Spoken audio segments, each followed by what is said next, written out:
उसको कैसे पता चलता था कि आज गुरुवार है? बिल्कुल नियम था उसका कि वो गुरुवार के दिन कुछ भी टच नहीं करेगा, कुछ नहीं खाएगा। ऐसे ही एक तोता था पोपट, वो छत्तीसगढ़ में रविवार के दिन कुछ नहीं खाता था। कुछ भी उसके मुंह में आप बड़े प्रेम से खूब उसको फुसला करके दे दो तो भी रविवार का दिन होगा तो वो कुछ नहीं लेगा। और उसको कैसे मालूम पड़ता था कि आज रविवार है, ये भी भगवान जाने। तो ऐसा श्रुत ज्ञान होता है। अब मधुमक्खियों के 20 छत्ते लगे हैं किसी जगह, लेकिन कभी भी एक छत्ते की मधुमक्खी दूसरे छत्ते में भ्रमित नहीं होती। इनके पास मन नहीं है मधुमक्खियों के पास, लेकिन फिर भी श्रुत ज्ञान से वो इतना ज्ञान रखते हैं। तो फिर इंसान के ज्ञान का तो क्या कहना। जब इन छोटे छोटे प्राणियों में भी इतना ज्ञान होता है तो इंसान के ज्ञान में भी बहुत क्षमता है, लेकिन क्षमता का जब तक उपयोग नहीं करता तब तक वो ज्ञानावरण का क्षयोपशम मात्र है। और जिस समय उस ज्ञानावरण के क्षयोपशम से वो तत्वों को जानने के अभिमुख होता है, तब वही ज्ञानावरण का क्षयोपशम लब्धि के रूप में परिणत हो जाता है। पहली लब्धि कौन सी है सम्यक प्राप्ति में? क्षयोपशम लब्धि। वो चारों गतियों में हो सकता है, लेकिन मन वाला होना चाहिए प्राणी। मधुमक्खी को सम्यक दर्शन नहीं होता और चींटियों में आंखें भी नहीं होती। कभी कभी चींटी निकलती है चौके में तो बोलते हैं कि महाराज आहार देखने आई है। तो एक दिन तो हमने इशारा किया, तो फिर यहाँ के लोग अच्छे शिविर अटेंड किए हुए लोग हैं तो समझ गए कि अरे 3 इंद्रिय, आंख नहीं है। तो फिर वो गंध से आ गई होगी खुशबू लेने के लिए। ये तो ठीक है, उनके अंदर इतना विवेक नहीं है। विवेक का मतलब जो मन वाले जीव होते हैं वैसा उनके अंदर नहीं बनता। तो तिर्यंच गति में और मनुष्य गति में संयम गुणस्थान, 5वां गुणस्थान हो सकता है। तो सम्यक चारित्र का जो एक भेद है देश चारित्र, वो यहाँ बन सकता है। और दूसरा भेद सकल चारित्र है। वो सकल चारित्र केवल कर्म भूमि के मनुष्य में पाया जाता है। और फिर जब ये रत्नत्रय की बात की तो राजवार्तिक में कहते हैं कि 2 रत्न तो सब जगह होते हैं, भोग भूमि में होते हैं, लेकिन तीसरा रत्न केवल कर्म भूमि में होता है। तो इससे क्या सिद्ध हुआ कि चारों गतियों में सम्यक दर्शन सम्यक ज्ञान तो है, लेकिन चारों गतियों में सम्यक चारित्र नहीं है। न देश चारित्र है और न सकल चारित्र है तो कहाँ पर है? सिर्फ कर्म भूमि के मनुष्य तिर्यंचों में। और तिर्यंचों में देश चारित्र है, मनुष्यों में सकल चारित्र भी है। सकल चारित्र किन के पास है? मुनिराजों के पास। श्वेतांबर मत में एक भिन्न मान्यता है, लेकिन दिगंबर मान्यता के अनुसार सकल चारित्र की जो दशा बनती है वो केवल पुरुष पर्याय में निर्ग्रंथ मुद्रा को धारण करने वाले मुनिराज में ही बनती है। क्योंकि सकल संयम में वस्त्र या कोई भी परिग्रह बाधक है। और वस्त्र को अगर अपन परिग्रह न माने, उपकरण माने, एक बार इस पर चर्चा हुई श्वेतांबर साधुओं के साथ। 8 श्वेतांबर साधु शिखर जी की यात्रा के लिए निकले, कटनी से गए। तो कटनी नाम का स्थान है मध्य प्रदेश में, सतना के पास।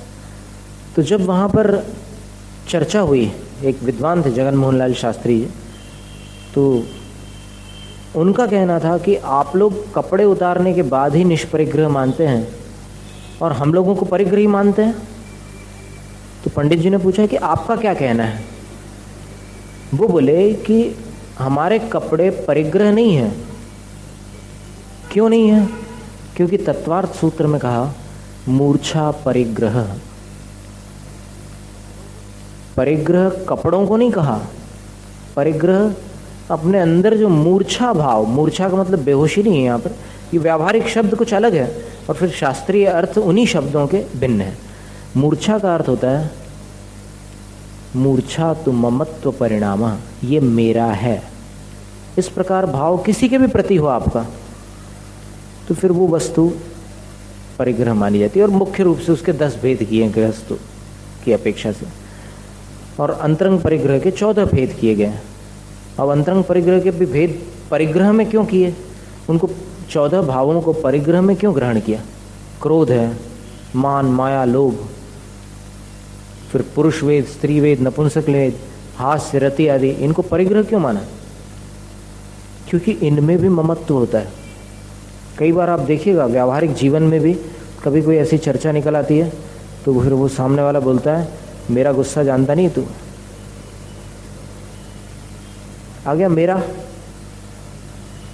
तो गुस्सा के साथ में जो मेरा लग गया, हो गया परिग्रह। रिकॉर्डिंग चल रही है और फिर किसी बात पर बहुत लोग हंस गए, बाद में जब कैसेट प्ले करते हैं तो हंसी सुन करके बोलते ये मेरी हंसी, मेरी, क्या हो गया? तो जिसके प्रति अपनत्व होता है वो परिग्रह होता है।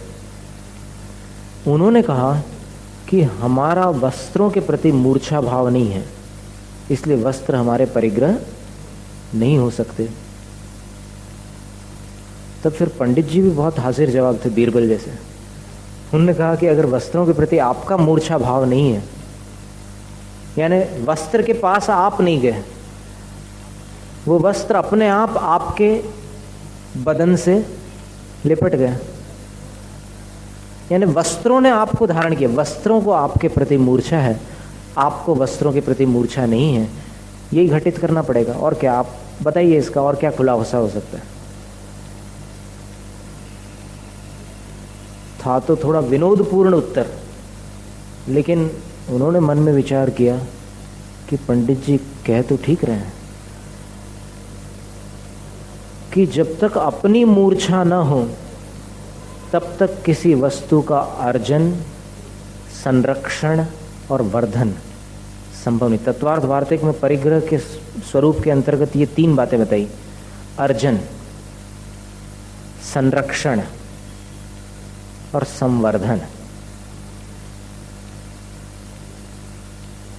अब इनमें अर्जन माने हमने अपनी चर्या में ये स्वीकार करके रखा है कि वस्त्रों की हमारे लिए छूट रहेगी, रास्ता खुल गया अर्जन का। फिर संरक्षण, इन वस्त्रों को हम संभालते भी हैं, इनकी देखरेख भी करनी पड़ती है। संवर्धन, मौका पड़ता है तब वो स्थिति भी बन जाती है। तो फिर ये कैसे कहा जा सकता है कि हमारी मूर्छा नहीं है वस्त्रों से? और वस्त्र चूंकि जड़ है, अचेतन है, इसलिए अचेतन वस्तु किसी से मूर्छा करती नहीं। अजीव वस्तु किससे मूर्छा करे? अजीव वस्तु किसको बोले कि ये मेरा है? आपका मकान आपसे कहता है कि मैं तेरा हूं, या आप कहते हैं कि तू मेरा है? बताओ। उन्होंने उस समय कोई जवाब नहीं दिया, और वहाँ से जब विहार हुआ, विहार करके शिखर जी पहुँचे, तो संयोग से पंडित जी भी उतनी अवधि के बाद वहाँ शिखर जी में मिल गए उनको। तब वहाँ पर उनमें से जो एक, कुछ लोग थोड़े कट्टर होते हैं और कुछ लोग थोड़े से बड़ी दृष्टि वाले होते हैं, तो उनमें किसी ने कहा पंडित जी से, पंडित जी हमारी मूर्छा है। क्या? देखो, अपनी गलती अगर कोई स्वीकार कर ले, आज करे या 10 दिन बाद करे, तो गलती को स्वीकार करना सुधार का प्रथम चरण है। अपनी भूल को भूल मान लेना सुधार का द्वार है।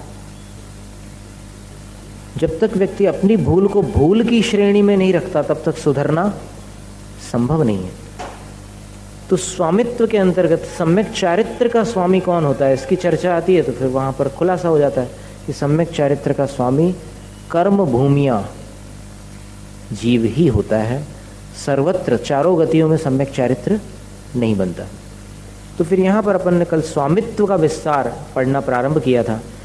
सामान्यतः सम्यक्त्व का स्वामी कौन है? तो जीव है। अब विशेष का अर्थ क्या होता है? कि जो जीवों के भेद प्रभेद हैं उनकी अपेक्षा से विचार करें, तो फिर सम्यक दर्शन के स्वामी कौन कौन से जीव कहाँ कहाँ पर कैसे कैसे हैं। और सम्यक दर्शन भी एक नहीं है, सम्यक दर्शन भी अनेक है। कोई कर्मों के उपशम से होने वाला सम्यक दर्शन, औपशमिक सम्यक दर्शन, कर्मों के क्षयोपशम से होने वाला क्षयोपशमिक सम्यक दर्शन, क्षय से होने वाला क्षयिक सम्यक दर्शन। ऐसे ये भेद प्रभेद हो जाते हैं। कल जिन्होंने पहली बार सुना होगा उनको थोड़ा कठिन लगा होगा, लेकिन आज हम इसीलिए इसको सरल बना करके, इतना विस्तार करके आपको बताना चाह रहे हैं कि सबको वो चीज़ आनी चाहिए। नहीं तो क्या होगा कि अभी आज आप लोग इतने लोग सुन रहे हैं यहाँ पर, 2-4 दिन ये विषय चलता रहा उसी स्पीड से, तो फिर आप उतनी ही स्पीड से यहाँ आना बंद कर दें। तो इसका खुलासा भी होना ज़रूरी है। यद्यपि हमने पहले कहा है कि भले समझ में ना आए तो भी बैठना चाहिए।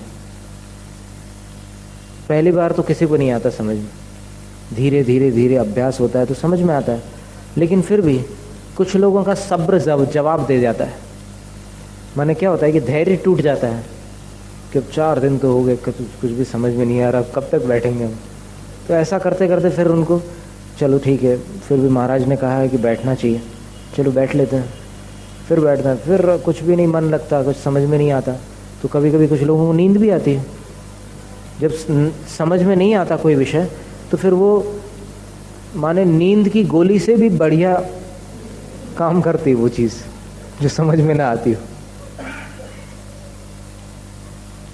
तो क्या करें फिर? ऐसा करने से फिर ये भी मालूम है कि भाई शास्त्र सभा में नींद लेने से पाप का बंद होता है, तो इससे अच्छा तो घर पे चद्दर तान के सो जाओ, आना बंद हो जाता है। तो इसलिए इतना खुलासा करके बताया कि स्वामित्व का अर्थ होता है कि उस सम्यक दर्शन का स्वामी कौन हो सकता है। तो सामान्यतः जीव हो सकता है। अब जीव बहुत बड़ी चीज़ है, बहुत विस्तार है जीवों का। तो अब उसको विशेष रूप से देखने के लिए फिर 4 गतियों में विभाजित किया जीवों को। इनको मार्गणा कहते हैं। अब सामान्य में क्या होता है कि गुणस्थान ले लेते हैं और विशेष में मार्गणा ले लेते हैं। अब मार्गणा जो होती है, मार्गणा इस शब्द का अर्थ होता है ढूंढना।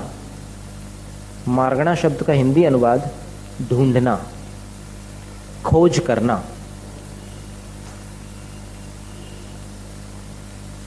जाहि व जासु व जीवा मग्गिज्जन्ते, जिनमें अथवा जिनके माध्यम से जीवों की खोज की जा सके उसको मार्गणा कहते हैं। गुणस्थान भी 14 होते हैं, मार्गणाएं भी 14 होती हैं। तो अब मार्गणाओं में सबसे पहली मार्गणा है गति मार्गणा, और गति मार्गणा के अंतर्गत 4 गतियां हैं। तो 4 गतियों में कल अपन ने पढ़ा था गत्यनुवादेन नरक गतौ, पहली गति को नरक गति करके।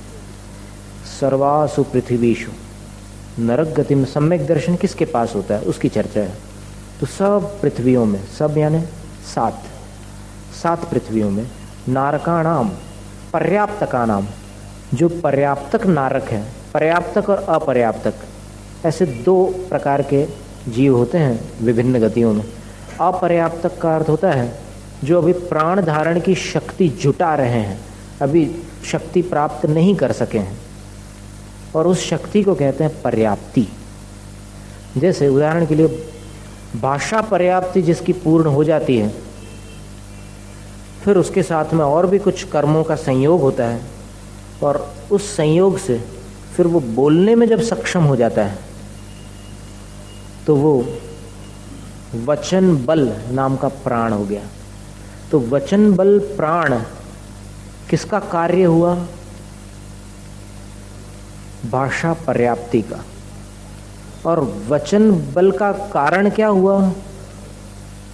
वही भाषा पर्याप्ति।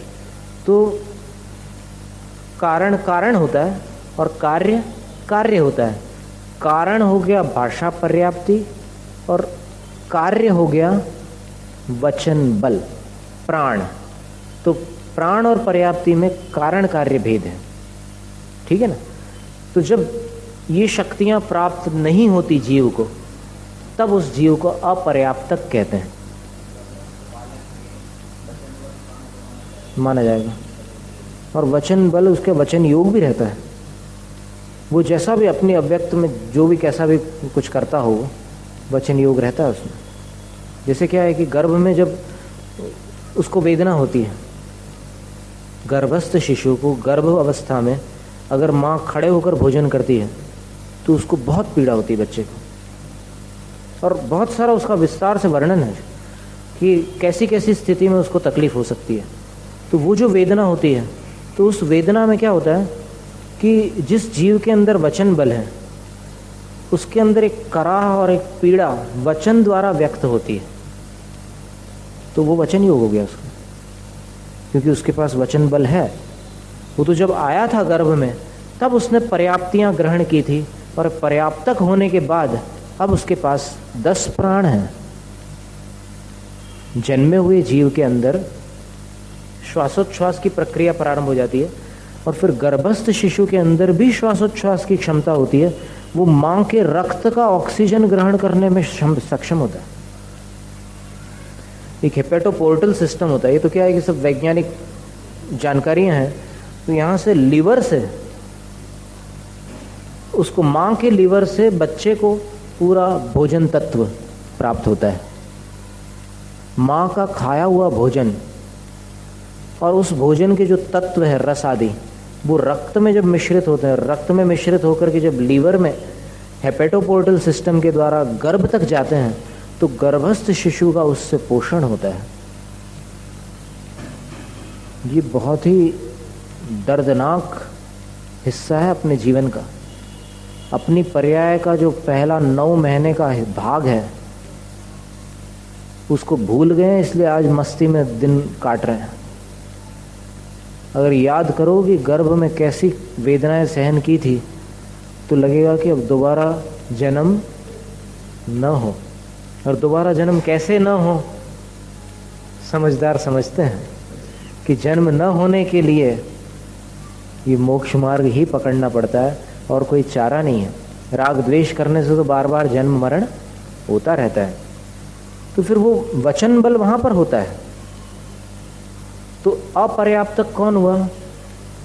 जिसने अभी पर्याप्तियां पूर्ण नहीं की। और पर्याप्तक कौन हुआ? जिसकी पर्याप्तियां पूर्ण हो चुकी है। तो यहां क्या कहा कि 4 गतियों में से जो नरक गति है, नरक गति में 7 पृथ्वियों में जो पर्याप्तक नारक हैं, उनके औपशमिक और क्षयोपशमिक 2 प्रकार के सम्यक दर्शन हो सकते हैं। 3 प्रकार के होते हैं सम्यक दर्शन, औपशमिक, क्षयोपशमिक और क्षायिक। तो ये 2 प्रकार के सम्यक दर्शन उनको हो सकते हैं। इसका मतलब ये हुआ कि वो जीव यहाँ से सम्यक दर्शन को साथ लेकर के नहीं जाते, क्योंकि जो भी साथ लेकर के जाएगा वो अपर्याप्त अवस्था में भी सम्यक दृष्टि होगा और पर्याप्तक अवस्था में भी सम्यक दृष्टि रहेगा। अपर्याप्तक में सम्यक दृष्टि नहीं है, इसका मतलब क्या हुआ कि यहाँ से लेकर के नहीं गया है, और वहाँ पर्याप्तक होने के बाद नरक में जो निमित्त होते हैं सम्यक दर्शन के, 2 कारण होते हैं नरक में सम्यक प्राप्ति के। कौन से 2 कारण होते हैं? एक तो वहाँ की वेदना है, और फिर एक तीसरी पृथ्वी तक के नरक बिलों में अगर कोई उपदेश दे दे जाकर के, और उपदेश वो कभी आपस में देने नहीं वाले। नरक के जीव आपस में तो एक दूसरे को देख करके बिल्कुल लाल आंख लेकर के मारने दौड़ते हैं। कोई भी सम्यक दृष्टि हो या कोई भी हो। अभी किसी ने अपना एक अभिमत रखा था कि सम्यक दर्शन वाले जो नरकवासी हैं, नारक, वो मारते होंगे क्या किसी को? उनका विचार ये था कि वो मारते कूटते नहीं हैं, वो जब कोई मारने आता है तो फिर डिफेंस करते हैं। लेकिन ऐसा आगम नहीं है, वो उनका विचार था।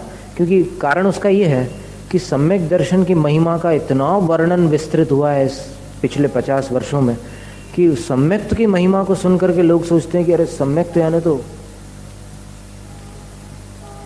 और सिद्धांत पढ़ो तो पता चलता है कि अयदोत्ति छले 100, 4थे गुणस्थान तक कृष्ण लेश्याएं भी होती है, 6 लेश्याएं होती। अयदोत्ति असंयम अवस्था में पहला गुणस्थान, दूसरा, तीसरा, चौथा, ये 4 गुणस्थान असंयम के हैं।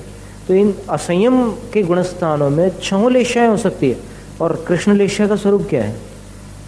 चंडो न मुयदि वीरम भंडन सीलो ये धम्म दय रहियो। और इसके आगे की एक पंक्ति गोमटसार जीव कांड में ही आती है, लेश्या की गाथा। लेश्या का स्वरूप क्या है? लक्षण मेदन तु किन्नस। तीसरा चरण छूट रहा है, देखो आ जाए तो ट्यूबलाइट चालू हो जाए तो बता देते हैं। तो क्या कह रहा है? चंडो बहुत तीव्र क्रोध करता है। चंडस्त अत्यंत कोपन। अमर कोश में चंड शब्द का अर्थ दिया है अत्यधिक क्रोध करने वाला। न मुयदि वेरम, वैर हो गया किसी के साथ तो छोड़ता नहीं। कृष्ण लेश्या का लक्षण बता रहे हैं, वैर हो जाए तो छोड़ेगा नहीं बदला लिए बिना। न मुयदि वेरम भंडन सीलो, गालियां भी बोल सकता है। सम्यक दृष्टि जीव, चौथे गुणस्थान वाला, गालियां दे सकता है। और धम्म दय रहियो, रत्नत्रय से और दया से रहित होगा वो। अब आप ये समझते हैं कि सम्यक दृष्टि जीव बड़ा दयालु होता है, लेकिन नहीं, कृष्ण लेश्या अगर हो जाए तो फिर दया एक तरफ रह जाएगी। सराग सम्यक में प्रशम, संवेग, अनुकंपा, आस्तिक ये 4 लक्षण हैं, लेकिन ये जिस लेश्या के साथ दिखाई दे सके वहीं तक दिखेंगे। अगर कृष्ण लेश्या में कोई पहुंच गया तो फिर क्या स्थिति बनेगी? और कदाचित कृष्ण लेश्या पंचम गुण स्थान में भी हो जाती है, क्योंकि रौद्र ध्यान बिना कृष्ण लेश्या के नहीं होता। आर्त ध्यान तीनों लेश्या में हो सकता है, शुभ लेश्याओं में। तो रौद्र ध्यान होता है कि नहीं पंचम गुण स्थान में? बराबर होता है। हिंसा नृतस्तेय विषय संरक्षणेभ्यो रौद्र मविरत देश विरतयो हो। तत्वार्थ के 9वें अध्याय में सूत्र है। अविरत को तो होता ही है पहले के 4 गुणस्थान वालों को, और देश विरतयो हो, देश विरत जो है 5वें गुणस्थान वाला व्रती, उसको भी हो सकता है। और इसका नमूना भरत चक्रवर्ती है। भरत चक्रवर्ती को बहुत लोग असंयमी समझते हैं, अविरत सम्यक दृष्टि समझते हैं, लेकिन नहीं। जयसेन स्वामी की टीका देखेंगे आप समय सार, अथवा आदि पुराण देख लो, भरत व्रती थे, अव्रती नहीं थे, लेकिन उनको कितना बाहुबली के ऊपर आवेश आ गया था। ये स्थितियां होती है कदाचित। तो आर्त ध्यान के गुणस्थान प्रमत्त संयत तक के हैं। तद अविरत देश विरत प्रमत्त संयता नाम सूत्र है ना। तद अविरत देश विरत प्रमत्त संयता नाम। तो अविरत देश विरत और प्रमत्त संयत गुणस्थान तक आर्त ध्यान हो सकता है। और फिर इसीलिए तो उसका खुलासा किया। जब पूछा कि भाई इन मुनियों को कौन सी लेश्या होती है, पुलाक बकुश आदि को, तो बोले बकुश प्रतिसेवना कुशीलियो। बकुश और प्रतिसेवना कुशील को षडपि 6 लेश्याएं हो सकती है। कथमिति चेत, कैसे हो सकती है? तो फिर उपकरण के निमित्त से कदाचित आर्त संभवात, किसी काल में आर्त ध्यान हो जाए तो फिर वो अशुभ लेश्या हो जाती है। क्योंकि आर्त ध्यान की लेश्या कौन सी है उस अपेक्षा से। तो सम्यक दर्शन के स्वामी कौन है, इसकी बात अपन ने अभी आज दोहराई है कि नरक गति में 7 पृथ्वियों में पर्याप्तक अपर्याप्तक आपको समझ में आ गया ना, ये बहुत अच्छा रहा। क्योंकि ये नहीं समझते तो फिर बार बार इसमें वो शब्द आते हैं और आपके ऊपर प्रहार होते जाते हैं, धड़ाक धड़ाक धड़ाक, ये क्या चल रहा है बोले। तो ये समझ में आ गया तो फिर अब आपकी धीरे धीरे गति आगे बढ़ सकती है ना। बराबर वही तो बोले, निदान वर्जम, वो तो ठीक है। भविष्य के सुखों की आकांक्षा मुनि में नहीं हो सकती, लेकिन पीड़ा हो सकती है।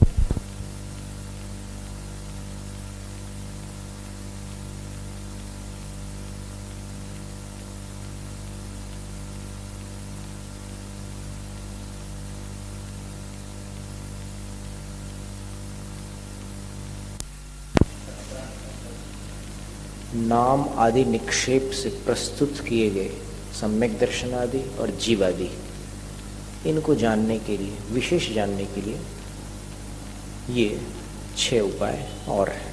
प्रमाण और नयों से तो जाना ही जाता है, लेकिन इनसे भी जाना जा सकता है। निर्देश यानी स्वरूप का कथन करना। तत्वार्थ श्रद्धानम सम्यक दर्शनम, तत्वार्थों का श्रद्धान सम्यक दर्शन है, ये सम्यक दर्शन का निर्देश हो गया।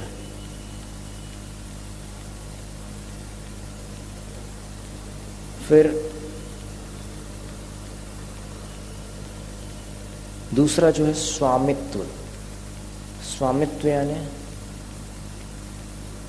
उसका स्वामी कौन है। तो अब इसका जवाब एक तो सामान्य उत्तर होगा, स्वामी कौन, जीव। फिर विशेष अगर करें तो फिर जीव के भेद प्रभेदों में जाना पड़ेगा। अब जीव के भेद प्रभेदों में ये तो निश्चित है कि सम्यक दर्शन पंचेंद्रिय मन वाले जीव को ही प्राप्त होता है। फिर 14 मार्गणाएं हैं। मार्गणा यानी खोज करना। तो 14 ऐसे स्थान हैं जहाँ पर जीवों को खोजा जा सकता है, ढूंढा जा सकता है। तो उन 14 मार्गणाओं द्वारा फिर सम्यक दर्शन किसको होता है, इसका खुलासा करते हैं।